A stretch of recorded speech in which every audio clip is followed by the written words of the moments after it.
processor made it into this thing. So we have that.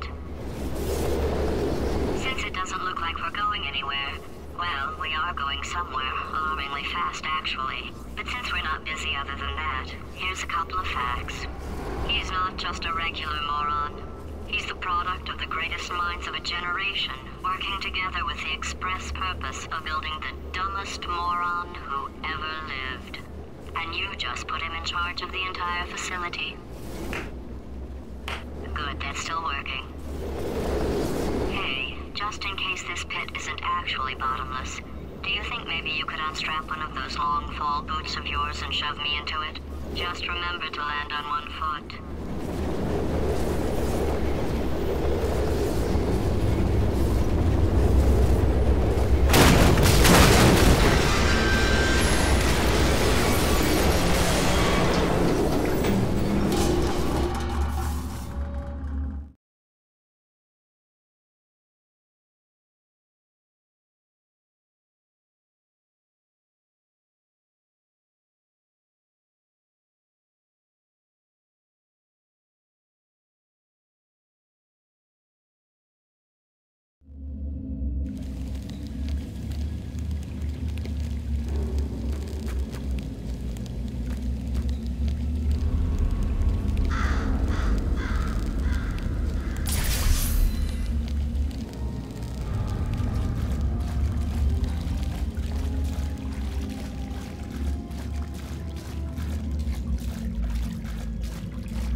Welcome, gentlemen, to Aperture Science. Astronauts, war heroes, Olympians, you're here because we want the best. And you are it. So, who is ready to make some science? I am. Now, you already met one another on the limo ride over, so let me introduce myself. I'm Cave Johnson. I own the place. That eager voice you heard is the lovely Carolyn, my assistant. Rest assured, she has transferred your honorarium to the charitable organization of your choice. Isn't that right, Carolyn? Yes, sir, Mr. Johnson. She's the backbone of this facility. Pretty as a postcard, too. Sorry, fellas. She's married. To science.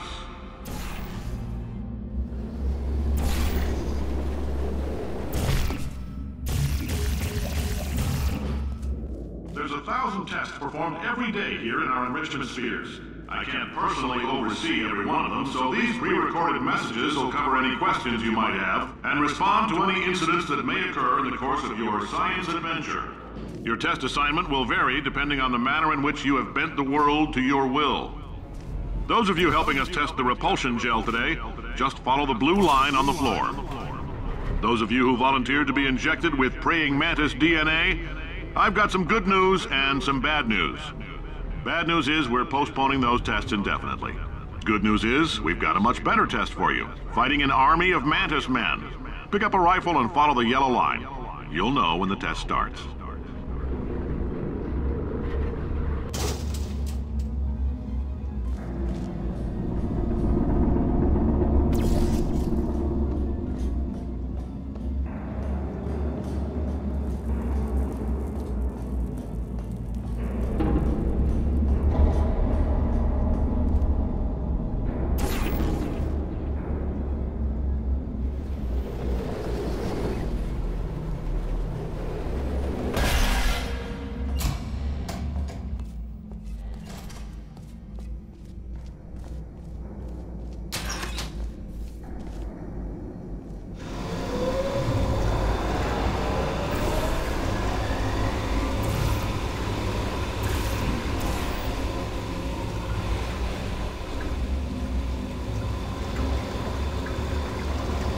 They say great science is built on the shoulders of giants. Not here. At Aperture, we do all our science from scratch. No hand-holding.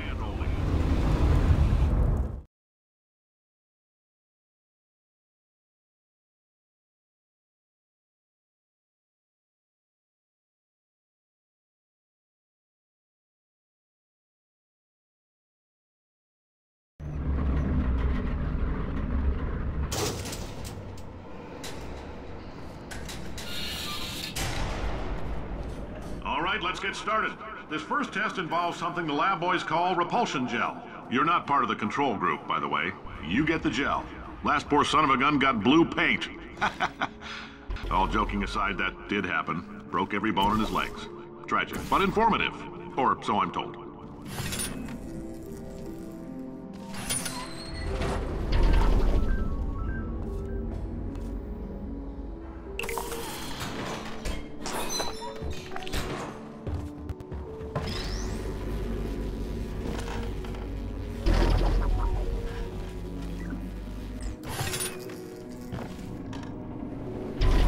The lab boys just informed me that I should not have mentioned the control group.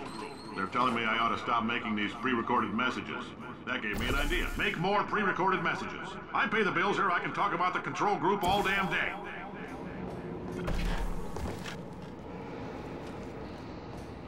For this next test, we put nanoparticles in the gel.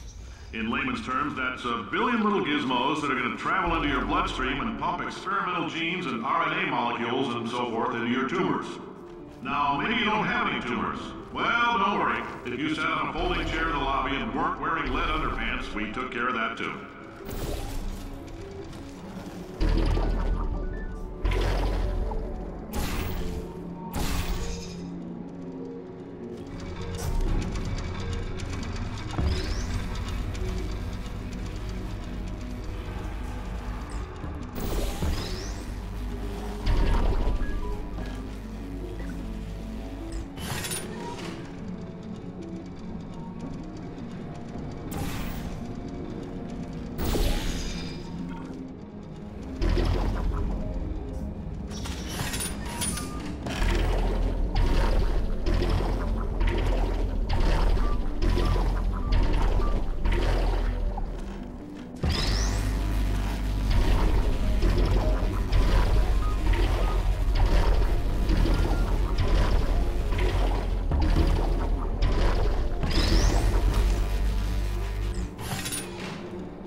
Oh, in case you got covered in that repulsion gel, here's some advice the lab boys gave me.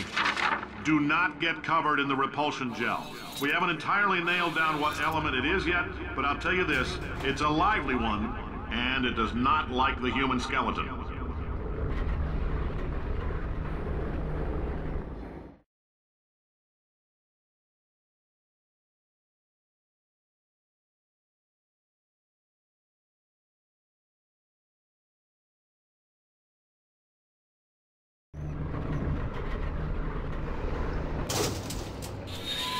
All these science spheres are made of asbestos, by the way. Keeps out the rats. Let us know if you feel a shortness of breath, a persistent dry cough, or your heart stopping, because that's not part of the test. That's asbestos. Good news is the lab boys say the symptoms of asbestos poisoning show a median latency of 44.6 years. So if you're 30 or older, you're laughing. Worst case scenario, you miss out on a few rounds of canasta. Plus, you forwarded the cause of science by 3 centuries. I punch those numbers into my calculator, it makes a happy face.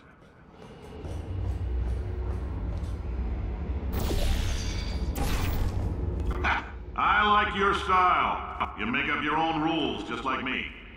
Bean Counter said I couldn't fire a man just for being in a wheelchair. Did it anyway. Ramps are expensive.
Just a heads up, that coffee we gave you earlier had fluorescent calcium in it so we can track the neuronal activity in your brain. There's a slight chance the calcium could harden and vitrify your frontal lobe. Anyway, don't stress yourself thinking about it. I'm serious. Visualizing the scenario while under stress actually triggers the reaction.